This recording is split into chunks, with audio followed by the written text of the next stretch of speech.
And I'm Brian. And this is R&B Talks. The Clogged with Congestion episode. Just kidding. What's up, man? Leaves. Leaves? You were blowing leaves. Yeah, that's right. Earlier, leaves. It's leaf apocalypse season. I know, dude. I've got them everywhere. Like, it's impossible. I mulched them already once. I'm going to have to mow again to mulch them up again. Well, I haven't had time, so... But we have snow coming, so I have to, like, get it at least off of the... leaves off the patios and the walkways and the driveway and stuff, so that if it does snow and I got to shovel stuff, I'm not shoveling a bunch of leaves with the snow and all that. Well, I got news for you there, Reginald. It snowed today a little bit. It didn't here. It did in Greenville. We got about 5 minutes of snowflakes. Oh, neat. We did not. But yes. It was drizzling a little bit here. It's coming, man. Good. It's super cold outside. It's super cold. It's not even super cold, bro. It is literally like 40-something degrees, man. Come on. That's not cold. You got to understand something. If it goes below 50, I'm cold. Yeah, no. I can't do it. Anyway. So we went to a men's conference. We did. We went to a men's conference. Men's conference. It was actually really good. I give credit where credit is due. The conference was great. I really like the format with which they did it. Yeah, I did too. I enjoyed coming in. Now, I think they probably should have done a meal on Thursday as well. Yeah.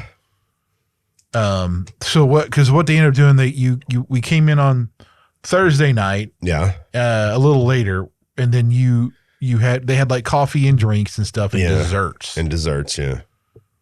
Which I didn't have any of because that's not part of my. Yeah, I will not lie. I had one little tiny square of a brownie, and it was fantastic.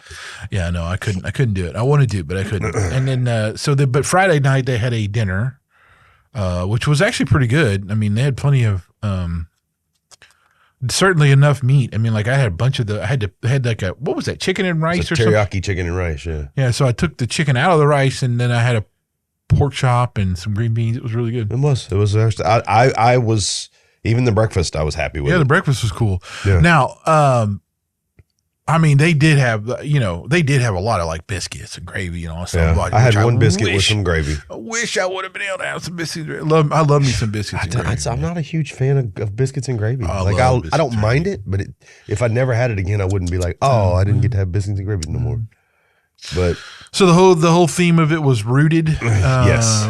So there's a lot about that in each of the things, but we wanted to come together today to talk about this one. Was it good? Was it not? Was it worth going to? Both of us did not stay for the whole thing. I know you left because you had some stuff to do on Saturday, and I left after the first thing. Yeah. As first main speaker, I did not attend the breakouts that were going on due to some other things. That was weird, but yeah. So the first. And so here's the thing. They had a comedian guy named Haas. What was his last name? I forget. Haas something. What was it? Or just Haas? I thought it was Haas Cartwright. Maybe that's it. I don't know. He's from up in the Indianapolis area-ish. And he's a pastor up there as well. And then does comedy around, and not just churches and stuff, but like actually goes to comedy caravan. Like he's going to be on Bob and Tom November 11th. Like that's impressive. 18th. 18th? November 18th. Okay, November 18th. I'm sorry. He's going to be on Bob and Tom November 18th. Yeah. Very funny guy. Very nice guy. He sat down with us for breakfast a little bit. Yes. When we were sitting there, talked for a minute. Very cool. Enjoyed Haas. He was funny. Wasn't like funny, like gut, like I'm going to have I'm going to about throw up, but kind of super funny, entertaining, but very entertaining and worth listening to, and not anything inappropriate or whatever either. And that was cool. So we really appreciate Haas being there. Yeah. There was Mike Bro. He was from. He's living in Nicholasville, Kentucky right now. But he did a church out in Las Vegas. He also was a part of the Southland Christian Church. He was a minister there, and he's kind of been all over the place, man. And he's very good dude. Yeah. Grant Partridge from Passion City down in Atlanta. If you know, very famous church. And it has a lot of not controversy in like the same kind of stuff like some of the other big, but like because every church that has a decent size always has A little bit of controversy. Some kind of thing about it. So Grant was actually really awesome. And then Matt Hammett came out. He was the main speaker. Yeah. Who was the former lead singer of Sanctus Real, the Christian band Sanctus Real. Yeah. Which he has a good voice. Yeah, like he actually sang us a couple songs while he was there. Very cool. Enjoyed it. But okay, so Brian, the rooted theme. What would you say is kind of some things they were really driving at with the rooted theme? Well, I found having a solid foundation in Christ. I mean, Jeremiah 17:7-8, which describes the faithful person as a tree with deep roots by a stream. Ephesians 3:17, which speaks of being rooted and grounded in love. I think they really were trying to, I think it was first of all trying to drive home. I think night one had more to do with fear over how fear rules our lives, and how we needed to uproot that fear and grow strong roots in our walk with God. I think night two was more about community, strong roots within the community. Family. Yeah. And then I think day three, I won't call it that was family. Three. That was family. So I think there was a very good, overall, I think they kept with the theme very well, right? A lot of times the theme will be something and you're like, oh, that sounds interesting. And then you go in and everything but the theme. They did a really good job at keeping this together and making it look good, making it flow good. So, Reggie, let's start with night one. Was there anything in Mike's sermon that caught your attention? Yeah, the one thing he said, I have to, and I still have to think about this a little bit, but the job of the tree is not to produce fruit, but to set roots down on the riverbank. We're, to stay connected is really the job of the tree, not to produce the fruit. And I think the idea from what from what I could. And what I'm going to paraphrase here, our job is not to actually save anyone. We're not actually doing all that stuff. We are supposed to stay connected to the one that does. Yeah. So our root system being grounded in the gospel allows him to work through us because of our root. Yeah, we're not capable of saving anybody. Right. And I think that was an interesting way of putting that I haven't heard too much. And he asked several times, what would you do if you weren't afraid? Right. That was a whole thing reoccurring in his whole thing. And there's a lot of things, but so I think it's important for any man who gets to a point to acknowledge what they're really having struggle with as far as fear goes. I don't think there is no man who is truly fearless. I think there is a lot of men who are really great at courageousness. Or I think there might be some foolhardy men that's true. Are fearful but are too non-aware of themselves to not go walking into the mouth of madness. Yeah. So... And I think he pointed to like Peter and John a lot in Acts. He was using those a lot. And then what was a legitimate fear object? It needs to be potent and present in order to really be a legitimate, rational fear object. I think that was a good thing to point out. So. Yeah. Well, the two things that he caught me with, man, that when sometimes you'll hear something in one situation, it doesn't really affect you at all. And in the other situation, it pops off, was when he quoted Max Lucado. He said that when fear rules your life, safety becomes your God. And the worship of safety emasculates faith. I think one of the biggest issues that me and many other men have is we think of safety for our family as what God is actually desiring for us. That is not even beginning to be the case. Whether you're married or not married, the Great Commission does not go away. Your calling is still your calling. Moses was married.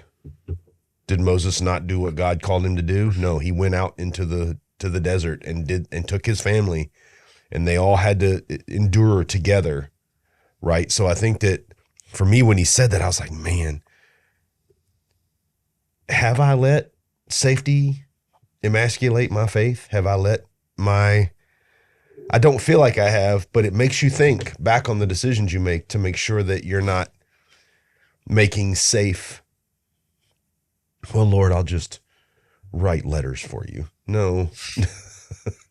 Although Reggie has an excellent penmanship with a fancy pen. But anyway. I wouldn't call it offensive. No, my penmanship's terrible. But I have trouble reading my own handwriting. That's okay. But I think that was the biggest thing for me from him was that, we need to realize that it takes courage to be afraid, right? It takes courage to face fear. To acknowledge your fear. To acknowledge the fear, to accept the fear, but to progress despite the fear. Courage doesn't translate to fearlessness. Courage translates to progress in the face of fear. Courage comes from living life in the hands of God. That was one thing he said. That's right. That was That's pinnacle. right. So like, and I think he was really pointing that Peter, John, these were men who were really cowards, but what you saw before Jesus was crucified and everything else, before he ascended and everything. And once he's ascended, now all of a sudden you have this, they were, all of his really followers were different, right? Because they were now like, holy cow, this was legit. And these true things. And they were in the, because of that presence and because of that living in the hands of God, they were like really, courageous and ready to go forward. I think if you read your Bible, he was right. It says so many times in the Bible, do not be afraid. Do not be afraid. Some examples would be like Isaiah 41:10, fear not, for I am with you. Psalm 23:4, I will fear no evil, for you are with me. Timothy 1:7, the God gave us a spirit of not of fear, but of power and love and self-control. I really feel like, he's really letting us know that there's nothing of the world that we really need to fear. There's common sense things you shouldn't do just because you would look like a dummy. If you see a nest of vipers, don't go like river dancing in it. But there's nothing, but I say this all the time. I don't fear any man because you're a man, regardless of how tough or strong or you're a man. So that's not, but I think when you become a father, there are some fears that you have to kind of fight with, right? Am I going to be a good husband? Am I making the right decision for my family now? Because I'm not just making decisions about myself that I can screw up and I pay the price for. If I make bad decisions, everybody else pays the price. Correct. And I think that's a lot of what he was talking about too, is just, it was just really good to kind of open up there. It wasn't it wasn't an over sermon. You know what I'm saying? Like he wasn't like, but he did a really good job at getting the point across and making sure that the things that we needed to hear, we heard. So yeah. I really liked it. I really enjoyed it. I have like pieces of leaves in my eyeballs, bro. Hey, listen, there's worse things to be in your eye. I'm telling you. Sorry. All right. So the next night when we had dinner, which was good, then we had Grant Partridge. From Passion City. And I think his was a very cool talk on brotherhood and community. And I think that there was a lot to say in that one. Dude, when he started breaking down Genesis, it so shocks me when you think about something. Sometimes you'll read through something in the Bible and you'll just read it. And then for him to kind of take one of the very first books of the Bible and start breaking out stuff and pointing things out that you don't pay attention to, I thought was fantastic. Yeah, so the first, the first thing he was talking about was how we were built for brotherhood and how we were, and he pointed to the fact that there was like in 54% of what was it, consensus or some poll was nobody knows, 54% of people said nobody knows them well. Yes. And he went on and he also said that we all long to be truly loved and fully known, not like these half things and all this stuff. And I think one of his points, we actually talked about this in our friendship episode, is that, a friend is different than some just acquaintance or whatever. A friend is like a even and can be more so than family, because they are there. They show up. They do not. It's not a lying thing or whatever. And a matter of fact, I think one of the coolest things was when what was the one? I can't even remember what it was. Well, I'll have to find it, but yeah. Well, I mean, let's talk about. Where's this at? God dang. You know, he made a statement that I thought was very. Oh, I remember. I'm sorry. It was. I thought about it in the next person, Matt Hammett, when he said something. It actually made me think about the Partridge talk. And what Matt said was like, if you want to be my friend and trusted friend, don't brag about your successes, but show me your scars. Yeah. Right. And I thought back to Grant's talk, and I thought about how much that really echoes this idea of being truly loved and fully known. Yeah. Right. Anyway, that's what it was. Sorry, man. Well, like, you know, I think he did a really clever job of wrapping up using social media as an example, talking about how many, you know, the percentage of Facebook friends. But something he said here, man, this is something that I've known all my life and I've kind of lived by it. But to hear somebody else say it, can you count up your friends or can you count on them? Right? Do I count up the people? Can I count up the people that are my Facebook friends? Sure. I got a couple hundred, 300, 400, something like that. Can I count on them? Maybe 2, maybe 3. You know, I mean, and here's where, and you and I have talked about this before. The word friend has meaning. It has meaning. It's not something I throw around. I have upset people because they'll say, hey, you know, I'm glad we're friends. And I'll be like, we're not friends. I was like, we might be friends, but that's an earned title. That's not something I sling around with ease. And he talks about, you know, I think a lot of it was about the disillusionment that you might think all those people are your friends. But if all heck broke loose and you put something out on Facebook, I don't think a whole lot of them would respond with other than a, well, I'll pray for you, which I thought that was brilliant. Oh, bro. Okay, look, here's the thing that you got to understand was like one of the like atheists or somebody like that will always point to this. We don't want your thoughts and prayers and all this kind of stuff because it doesn't mean anything. And that's wrong. But what Grant said was pretty pointed, and it did. How many times do people say, hey, I'll pray for you, man. And they never do it, or it's just an empty thing that we say. Now, I when he was saying all this, I had to really think, because I actually don't recall ever telling somebody I would pray for them, and I didn't. Yes, I take that very seriously. I don't think I've done well.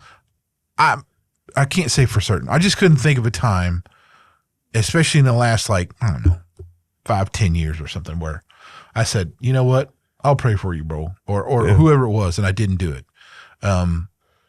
So there's that, and I think we all got to take that seriously. I think because it's the most powerful thing we can do is to intercede for someone else, right? Absolutely. At the feet of the Father, right? And that's the best thing we can do. He talked about that we were made for community, not good for men to be alone. That was the Genesis 2:18 thing. Ecclesiastes 4:9-12 was one of the references he talked about, which is, you know, more together. Two or more can do than alone, and all those things. His other point he made a few times was what, you know, if you're wondering why you don't have any friends that you can think are like this, then ask yourself, what kind of friend are you to those in your circle, and try to be that friend to other people first, right? Yeah. That was a good thing to do that. And I think something we all know is that our friendships, you know, they influence our development and our direction. I think that's everybody kind of, Yes. well, not I shouldn't say everybody, but there's a good chunk of people who pretty much figured that one out. Because the people you run with, man, they'll, you know, if you're in like an outlaw biker gang, Yep. What are you doing? You're being an outlaw. You're being right? an outlaw biker. Now, a lot of days that's by the way, that's a miss thing nowadays. Outlaw biker gang is not the same as it used to be. Yeah, the Hells Angels aren't what they used to be, bro. No, there's a lot that stuff changed a lot because they got really hammered down. But okay, so let's move on to what his really point at the end was the 5 things for a friendship blueprint, right? Okay. I agree, but I do want to bring something up. Okay, then bring it up. This is worth talking about. Speak up. When people talk about, especially men, a great example I heard was a minister once talked about how women in the church will fuse and men will cluster, but they're not connected in that cluster. It's like they're waiting for their marching orders, right? He talked about how when God created Adam, the first thing that he talked about that was bad in the garden was that Adam was alone. And the second thing I want to drive home there is the Trinity has always existed. God, Father, Son, Holy Spirit. The triune Godhead it was a community within itself. From the beginning, there was community. And it wasn't, well, the men will chop the wood no, it was community. It was we lived together, grew together. Even when Adam and Eve were fooled by the serpent and ate from the fruit, you still had the tribes, community. It literally echoes throughout the Bible. Like there's not a book in the Bible where you can not find some echoing theme of community. Men especially need to pay attention to that. Men especially. Women have got it, dude. Like I've seen 5 completely strange women that have never met each other huddle up in a room, and in 10 minutes they're best friends. 5 guys that don't know each other, there's a lot of this. We're different. We're different. And but we need to know each other because, it's so funny. Like when I'll hear your wife talk about like somebody that's needing, she's really not been told that. She's interpreting that from what she's learned and known from that person, right? We don't really do that. We're waiting for the bullhorn, right? I've died, no. We need to know each other well enough to know when something's not right. You knew when I had my car accident, you showed up, even though I told you, man, you don't need to. Reggie showed up, pizza in hand, watched all kinds of dumb movies because he knew me being by myself was probably not a good idea. I did too. But there's, and I would do the same. If you call me and say, I need help, I'm going to come help you. Just say when and where, or hey, don't even say that. Just say who's driving. And well, you were like, I'm all right. I'll be fine. Yeah, I know. I'm cool. My eyeball about to fall out and everything else. And I'm like, okay. Have you ever seen a human eat that pizza like I was eating that pizza? Yeah, you devoured that thing. Like I just got out of prison. I'm like, what do you want? Yeah, pizza, man. Let's get some pizza. Okay. I come over there and like, what do you want to do? Man, this watch Lord of the Rings is my favorite. Yeah. And this is while Brian was very dosed up on pain medication. Okay, buddy. Like I was, like my wife has said, we had several conversations during that time. I don't remember any of them. And but yeah, you were far gone. It was really, it was entertaining. It was worth it for me because it's hilarious looking back on it now. But anyway, so the triune Godhead, I think those things needs to be said, right? And I like I said, Grant without a doubt was my favorite part of the week, part of the 3 days, because I felt like he really took it to heart what the theme of the whole thing was, and he really delivered on what needed to be spoke about. So anyways, you were saying the 5 descriptors of friends. The blueprint, right? So Yep. the blueprint, there are 5 things for the blueprint. It's connection, constant, candor, counsel, and contend, right? And so, those are just, we're not going to go through all 5 of those, but the point is like, you can't force it. It takes time. It has to be a consistent or a constant thing. You got to be able to call each other out. Yeah. Be candid, right? Counsel, have counsel with, and give that back and forth and contend with each other. I mean, look, if anything says how to be a friend and what that friend means, that's a pretty significant blueprint to follow. And there's all kinds of, he gave lots of verse references throughout that about why those mean what they mean, but which we're not going to get into depth right now. But the point being is like, and we talked about this too. It's like, to be a friend and to be in brotherhood with somebody in the sense of what it means here in the Christian walk is like, it means you got to be able to spit at somebody and shoot them right in the face. You got to be able to say what's going on, and right? That person's got to be able to accept it and like, it doesn't mean it's pleasant. It doesn't mean it's cool, but it does mean it's got to happen, right? But once you have it, you almost need it.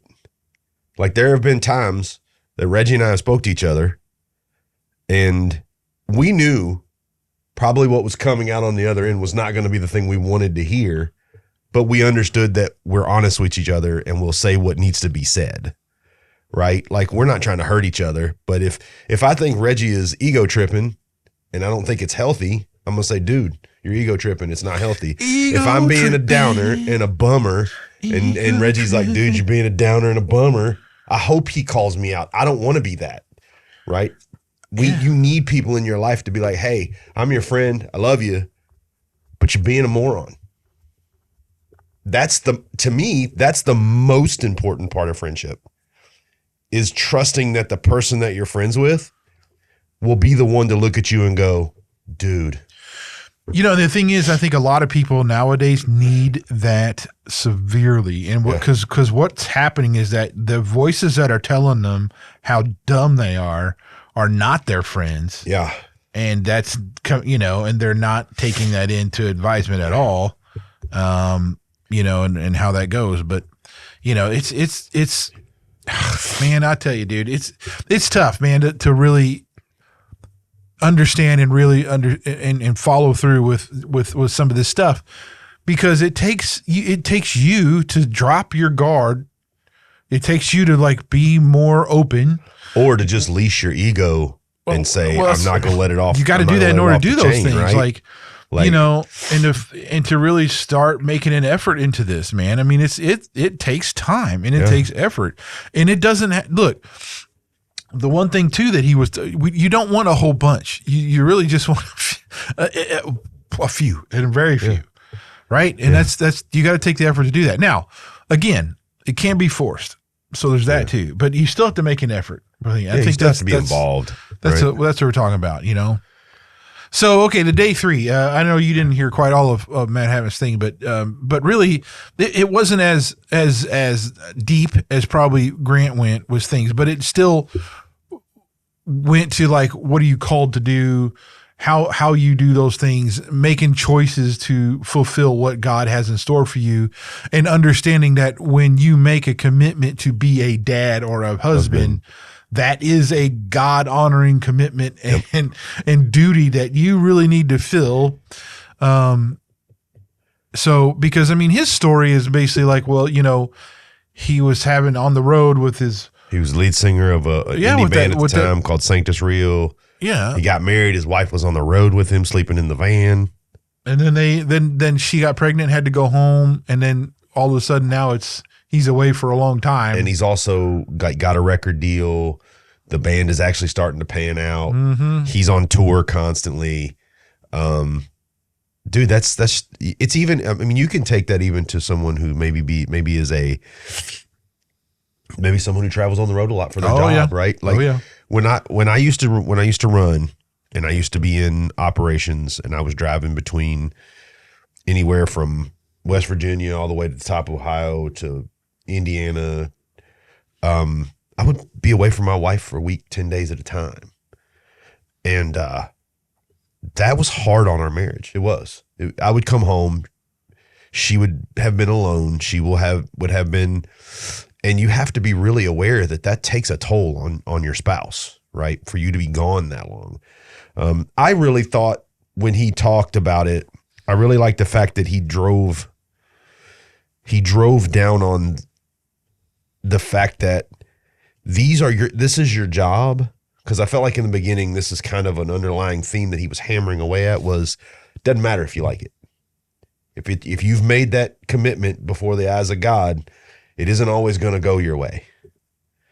You know, when he talked about, you know, God breaking him down when his wife came to him and said that she was hurting and she was heartbroken, and normally your ego would kick in. You'd be like, well, I'm going to tell you about things I don't like. And he said he just broke him, and he listened to his heartbroken wife cry and tell him all the things that were wrong. You really got to understand that to be a father, to be a husband, to be a Christian, first off, you're going to fail. Just is the way it is. We're built that way. You're not going to get around it.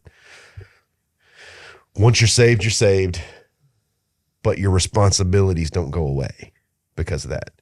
So you can't treat your wife like you treat cursing at the TV on Sunday football games. Like the trespasses you commit against your wife and your children, those have a lasting effect, right? And I think that's kind of where he was kind of driving home is, man, you have to be aware. Well, he talked about, speaking of that, he talked about how his grandfather was an orphan and started jumping on trains and stuff, and then went into the war and did all this other things.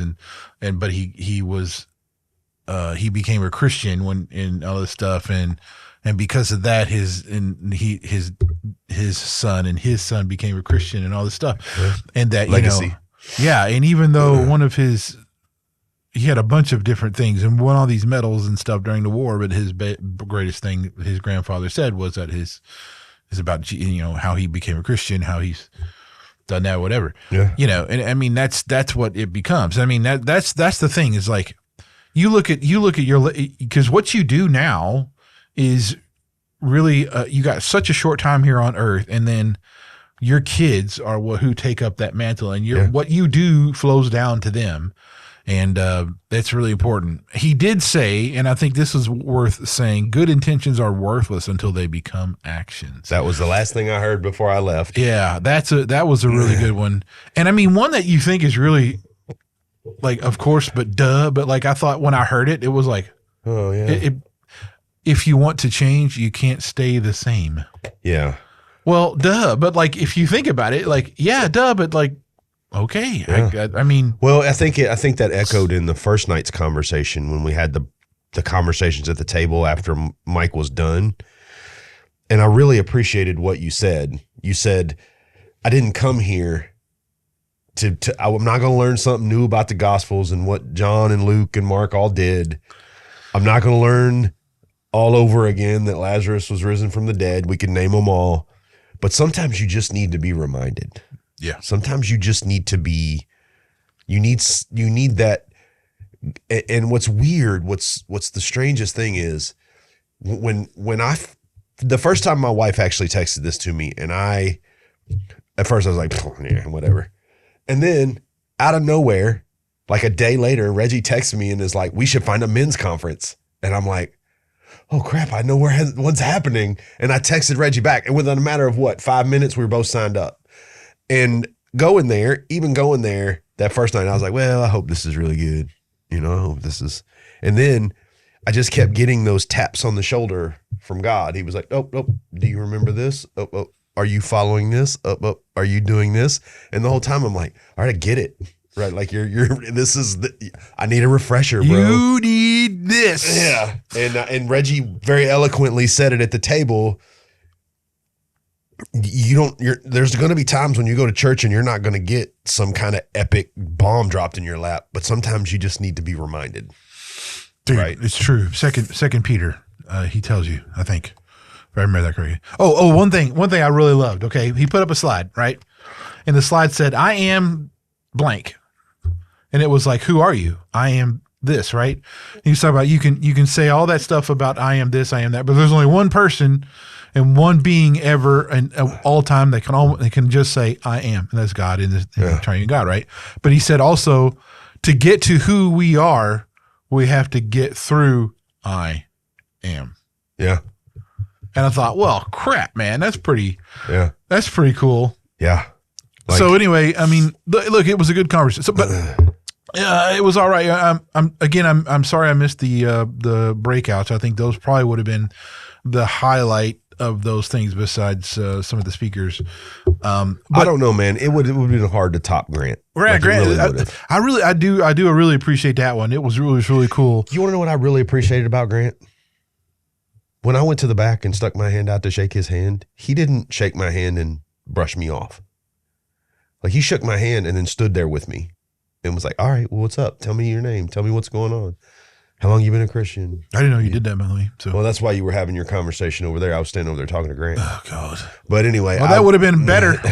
But I was talking to Grant, and, Grant was a really grounded guy who, I think the thing that stuck in my mind about him was, I think he really, really is hyper aware how blessed he is to be able to do what it is he's doing and feed his family and be able to provide. And you just got that from him when I was talking to him. Like, for a guy who's as busy as he is to stop all the other conversations and be like, hey, man, because I walked up to him and I was like, man, I want you to know your message was amazing. And I stuck my hand out and he shook my hand, and it wasn't, thank you, bro, brush me off. It was, thank you, bro. What brought you here? What's your name? How long have you been? Are you a member here at Northside? Tell me what you think, right? Like, he really tried to engage with me in conversation about what was going on. And I just appreciate people like that. Mike Bro's another one, man. Mike Bro have a conversation with a fence post. Like, that's the kind of guy he is. And I was so excited to go there and see him, and it was good to see him again. Yeah. And this was just I feel like this was a great experience. And it was not a weeping fest. It was not a male abortion rally. Or that. or one of those that tell you how terrible of a being you are. How disgraceful you are. Yeah. It was really a lot of positivity and building men up. So yeah, I mean, dude, I enjoyed it. I enjoyed it a lot. It was cool to go. I didn't feel like it was a chore for me. Sometimes you go to these things, you're like, I guess I already paid for it, so I guess I better show up. And it wasn't that way. It was very cool, and it was local. That was even cooler. I'm glad they did that kind of thing. Northside Christian is a big church. Yes, it is a big church. It's a big church, and it's, I guess you could probably label that as a mega church these days. Yeah, in our current environment and climate. Yeah, it's not like mega like the some of the other. It's not like Elevation or but it's big. Yeah. Anyway, so I think conferences in general are really important, and they should be really important. They should be really impactful. And I think some of these people do it really well. Like the Act Like Men thing I went to years ago was very good. Yeah. But that's a huge one where you got like 15,000 men show up, and that was, Lecrae came on and did like a set, I attended Promise Keepers a lot when it was around. I was in my 20s when Promise Keepers were around, but I went several times, and it was great to see that many men come together and do all those things. So I mean, they need to be, they're not all for everyone. I mean, like there's some emotional stuff that some of these get into, and they want to break their whole goal is to break you down and all this. Yeah. And I mean, and that's for people. I mean, there's some people that need that. There is. Now, me, I don't know. I'm saying I don't. Maybe I do, but like I really feel like that's gonna rub me the wrong way, and I'm gonna want to leave. But there is a thing for these men conferences to just be so realigning and so just where you come back on track for a while. And that's the point also about this reminding us all the time, is that even as most seasoned guy, pastors, teachers, whoever, scholars, you still need to be reminded of things and go through things and all this stuff. Go to conferences, do the conferences, whatever. We all need that. I mean, that's just part of living as a human man. Is just we do. We got stuff going on, and we just need to be reminded. So I will say that good ones make you feel like when you come back, you want to be better. Yeah. Right? The bad ones make you come back and there's like no change whatsoever, or there's nothing that you feel like you need to do. Yeah. The good ones, though, make you feel like, man, that's right. I need to do And the worst ones make you come back feeling ashamed of what you have done and guilty because you don't believe you can do more. Yeah, there you go.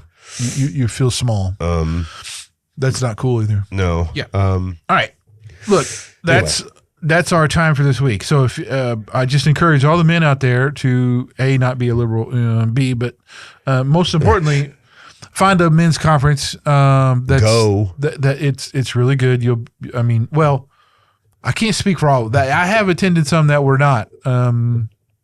Yeah, but I've also attended an abolitionist rally. Just didn't know that's what it was. You did not attend it alone. I did. We were there together in spirit. And when it came time to gracefully bow out, we certainly did. We gracefully bowed out together. But I still can't find the daggone songs that they sang because they were amazing. The hymns we sang were completely and totally awesome, and I need to find them because they were freaking amazing.